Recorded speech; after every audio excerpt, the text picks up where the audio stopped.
자, 다시 민주당으로 가겠습니다. 이재명 대표가 이제 이런 게 있었어. 한동훈이가 매일 브리핑 했잖아요. 백브리핑 했잖아요. 그런데 민주당 이재명 대표는 안 한다고 공격을 했어요. 아니, 왜 거기에 다 대거리를 내야 되는데. 그래서, 이런 게 있죠. 이재명 대표가 본격적으로 오늘 또 지금 현장 유세를 나가고 있지 않습니까? 어제 나왔던 일성 중에 하나가 이거였어요. 공천에. 내 측근 중에 공천 받은 사람이 누가 있냐. 잘 생각해 보면요. 어제 민영배 의원도 나와서 본인이 직접 리스트업을 해오셨더라고. 문재인 정부 청와대 출신들 20명 가까이 단수 공천 받았습니다. 그러니까요. 이재명 측근 중에 지금 공천 받은 사람 누가 있냐고요. 지금 계속 생각하고 있는데 기억이 안 나요. 기억이 안 나죠. 네. 그러니까. 많은 찐명 후보가 나오긴 했는데 지금 공천 받은 사람 몇 명이나 있냐고. 지금 단수 공천 받은 사람 중에 비명도 많이 떨어졌지만 찐명은 더 많이 떨어졌어. 네. 강 의원부터 김지호까지. 처음 검증이 단계서부터 다 쳐내지 않았습니까? 그러니까 이런 식으로 악의적으로 하면 안 돼요. 다시 한 번 말씀드리지만 이재명 대표는 민주당이 다수석 얻으면 성공하는 거야. 실제로 현장에서 표가 잘 나올 사람, 그래서 이길 사람 위주로 공천했다고 보시면 돼요. 그리고 솔직히 말해서 이재명 대표가 공천장 찍잖아요. 그러면 그게 성분이 누구든 간에 친명되는 거예요. 그렇죠. 이 사람이 원래 무슨 뭐 비명이었고 반명이 아무 소용 없는 거 이계호가 나는 친명이라고 외치고 다니잖아 지금. 친명 후보 물러갑니다. 이렇게 농담을 하지 않습니까? 내가 공천을 못 받았는데 제 측근 중에 공천 받은 사람 누가 있나 보세요. 마차가 공천을 못 받았다고. 그 신청을 해야지 지금 공천을 멘트가 너무 하고. 치는데? 공천 신청을 안 했는데. 로또를 사야 당첨되지 이 사람. 그리고 이제 그 장소가 메시지다. 영등포에서 출발한 이유는 김영주 때문에. 어제 그 영등포 역앞 광장도 아니야. 코딱지만 해. 맞아, 거기 가서 이제 최현일 전 구청장이 후보가 됐지 않습니까? 경선에서 너끈하게 이기는 상황이다. 굳이 내가 악의적으로 이 사람 안 떨어뜨려 당신 떨어질 사람이었어라고 네. 매기는 거죠 지금. 그러니까 그 김영주 의원이 그냥 탈당했으면 그냥 더 이상의 정치적 자존심 때문에 나는 받아들일 수 없다 하고 탈당까지만 했으면 이재명 대표가 저렇게까지 비판하지는 않았을 거예요. 그런데 저렇게 한순간에 바로 국민의힘에 넘어가가지고 한동훈하고 악수하고 빨간 옷 입고 이렇게 하는 것 자체가 그러니까 단순히 이재명 대표 그러니까 당에 대한 배신이라는 걸 떠나서 지역구 주민들에 대해서 정말 업신여기는 거 아닙니까? 사람을 뭘로 보는 거예요.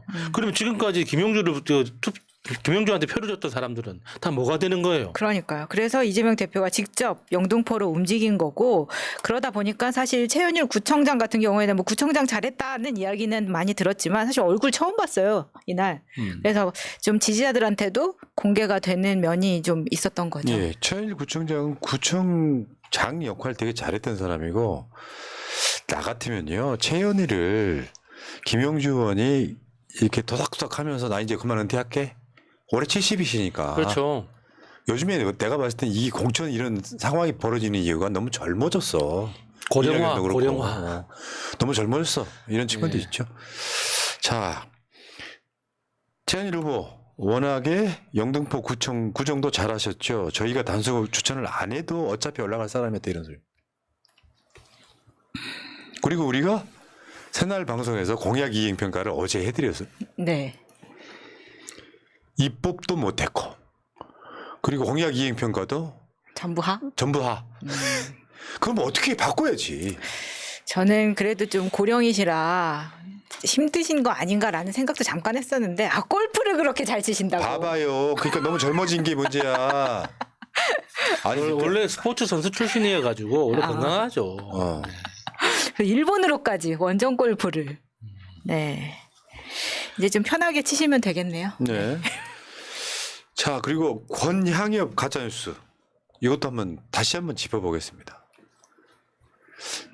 간단히 말해볼게요. 한동훈이 이걸로 또 막 깐족깐족 되던데 쉽게 표현해서 윤석열 대선 때 수행실장이 이용이었잖아요. 예.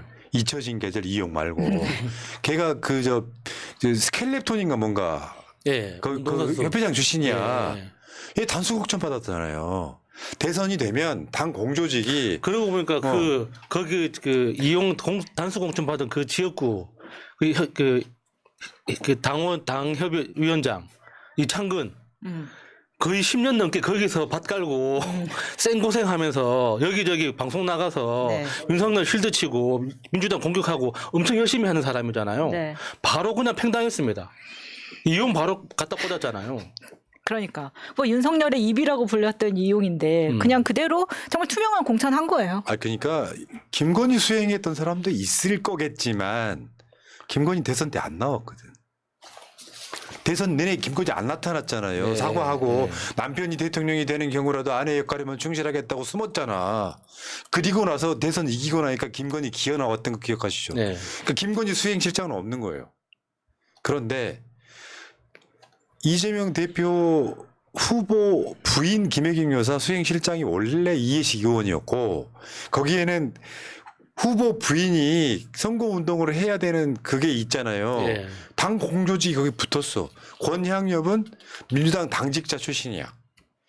정말 오랫동안 있었어. 어저께 30년 넘게 했다고. 박지원 의원이 굉장히 유능한 예. 당직자 출신들이 국회에 진출하기가 쉽지 않아요. 민주당 구조가. 예, 맞아요.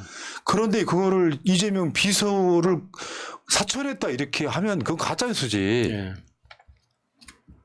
거기다가 이제 이재명 대표로서는 저 권향엽 그 후보에 대해서 저렇게 화를 낼 수밖에 없는 게 당직자에 대해서 당 대표가 어떻게 태도를 취하느냐도 굉장히 중요한 덕목이거든요. 그러니까 분명한 가짜 뉴스를 통해서 우리 30년 넘게 그 당직을 했던 사람들이 지금 공격을 받고 있는데 당 대표가 어물쩍 넘어갈 수가 없는 거예요.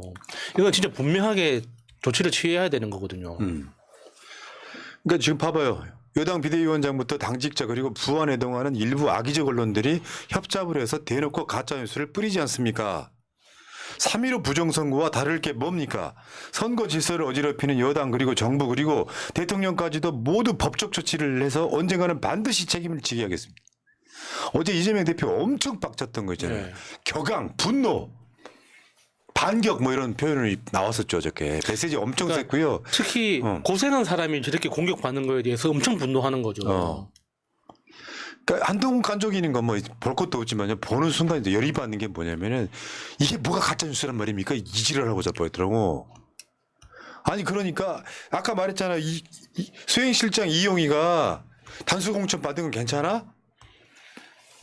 이게 당의 공조직 안에 들어와 있는 거잖아요. 그렇게 따지면 이재명 대표 부인 그 수행했던 비서들은 어마어마하게 많았을 거야. 그렇죠. 한 명만 있는 게 아니잖아요. 그렇죠. 그리고 권양엽 씨는 당에서만 파견된 사람이지 직접 수행을 하거나 따라다니는 그런 수행을 한 게 아니에요. 당에서 파견된 사람이기 때문에. 근데 이거를 마치 막 김혜경 여사 수발 들던 사람을 공천해 준 것처럼 이렇게 이야기를 했는데 사실 그것보다 더 심한 거는 지금 여러 가지 예가 있지만 김건희 일가 변호사 했던 주진우 같은 사람들도 다 공천받지 않았습니까? 예. 그런 것에 대해서는 언론이 이렇게 때리지 않았었어요. 예. 오히려 이렇게 때려주니까 사실은 권양엽이라는 이름을 처음 들어봤는데 인지도만 엄청 올라갔죠 지금. 그러게. 그래서 이게 이제 권양엽 후보가 나 단수 공천하지 마라. 나 경선하겠다 해서 이제 그 현역 국회의원과 다시 경선을 하는 상황이 벌어졌습니다. 그러니까 한동훈이 참 이렇게 정무적 감각이 없다고 느끼는 게, 그러니까 민주당 측에서 인지도가 필요했던 사람들을 이렇게 한순간에 유명인사로 만들어주는 거예요. 그러니까 대표적으로 이제 이 이전에 그 안규령 후보가 있었죠. 안규령 후보가 이제 도봉구에 단수 공천됐다고 발표가 되니까, 근데 한동훈이 그냥 씹고 지나갔으면은, 그러니까 우리 같이 정치를 좀 관심 있는 사람들이나 안규령 후보를 알지. 되게 일반적으로는 잘 모르거든요. 근데 한동훈이 안규령 후보 비아냥되니까 안규령 후보가 굉장히 센스 있게 받아쳤지 않습니까? 그게 대서특필되면서 안규령 후보가 갑자기 인지도가 엄청 올라갔잖아요. 다큐를 왜 뭐 이렇게 예, 그러니까 예능을 이번에 다큐로. 권향엽 후보도 마찬가지예요. 이 권향엽 후보가 당직자들 사이에서는 그래도 좀 알려진 사람인지 모르겠지만 당원들도 잘 모르잖아요. 그렇게 오랫동안 고생한 사람이 있다는 건 몰랐는데 이번에 알게 된 거예요. 이 밑에 지금 화면에 쓰여 있잖아요. 왜 순천 광양 곡성 구례을이 여성 전략 특구가 되었는가? 순천 광양 곡성 구례을 지역에는 민주당의 역사 69년 동안 선출직 여성 국회의원이 없었고 권양역 예비 후보가 유일한 민주당 여성 출마자였음.